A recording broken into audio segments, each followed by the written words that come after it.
Quand on vous parle de Poutine, quand on vous parle de la Russie, vous n'êtes pas en train de comprendre. Ça veut dire que les gens vont cotiser des milliards de dollars, acheter les armes, envoyer en Ukraine, cacher dans des villages, cacher dans les hangars et autres, en pensant que la Russie, c'est un petit pays en Afrique, que la Russie n'a pas les moyens pour savoir où on a mis les armes. Alors que la Russie a des satellites. La Russie construit des satellites. La Russie travaille avec les Américains à l'espace. La Russie broie les satellites. La Russie a mis à difficulté Elon Musk qui a demandé avec Starlink de laisser l'Ukraine parce que Elon Musk a compris qu'il faut la paix. Il a parlé de la paix. On a commencé à tirer sur lui. Bref, les va-t-en-guerre, les faucons à Washington, à Berlin et à Paris ne comprennent pas cela. Les pays,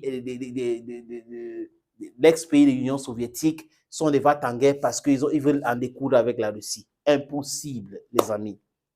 Ces pays réunis ne peuvent pas faire face à la Russie. C'est pour ça qu'ils se cachent dans l'OTAN. Et les Américains comprennent aujourd'hui que c'est très difficile. Et ils n'arrivent pas à dire, le gouvernement démocrate n'arrive pas à dire, oui, on a bien compris le message, ce sera difficile, il faut dialoguer, il faut la paix, il faut. Non, ils n'arrivent pas à comprendre. Parce qu'il y a des gens, les faucons, qui veulent gagner autant d'argent.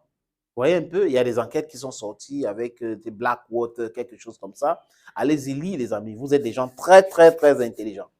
Ils ont envoyé des armes, des chars, des missiles et autres.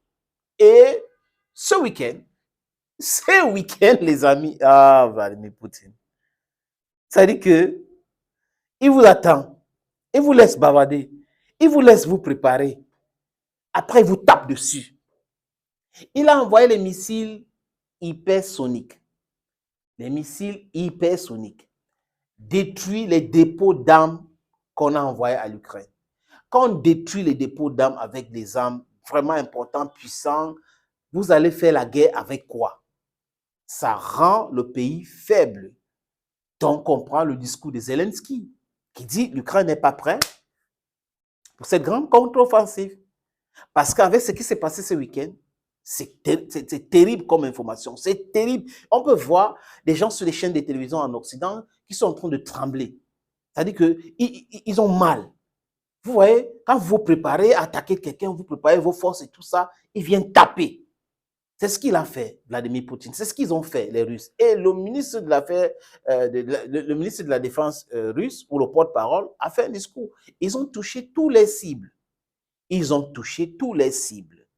Et à chaque fois qu'on touche les cibles, le message est clair. On a tapé ici, on a tiré, ils ont tiré, ça a tué des gens, ça a tué surtout les enfants. Donc, on renvoie ça aux enfants, ça a tué les enfants.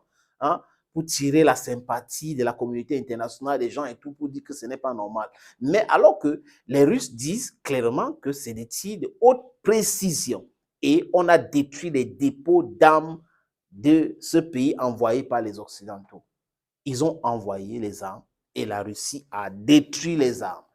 Il faut renvoyer d'autres armes et la Russie se prépare à détruire encore. Vous voyez un peu? Et la guerre d'usure qu'ils ont voulu, la Russie est entrée dans ça. On détruit les infrastructures essentielles pour l'Ukraine, on détruit les dépôts d'armes, après on continue cette guerre par attrition, et là, ça affaiblit, ça détruit l'Ukraine, et les gens qui pompent l'argent en Ukraine, ça affaiblit aussi davantage. Voilà ce qui se passe. Donc les missiles russes de ce week-end a vraiment dérangé l'Occident, a perturbé la quiétude de Volodymyr Zelensky qui était en Italie, qui a rencontré le pape, qui est allé en Allemagne. Ça a détruit le moral des troupes ukrainiennes. Est-ce qu'il faut s'attendre à tout cela tous les jours ou penser, discuter et négocier pour mettre un terme à cette tuerie? Je pense que j'ai lu quelque part que les Ukrainiens, des hommes, ne veulent plus être enrôlés pour aller faire la guerre. Ils sont découragés et certaines personnes appellent à discuter avec les Russes pour mettre un terme à la guerre, mais seulement, comme la main qui donne, c'est la main qui dirige, l'Ukraine n'a pas de choix aujourd'hui. On attend que les États-Unis disent que voilà, il est temps d'aller discuter, d'aller négocier. Parce que si les Américains ne disent rien, ça sera toujours compliqué pour que l'Ukraine s'en sorte. Les amis, hey, à très bientôt sur cette plateforme. God bless you.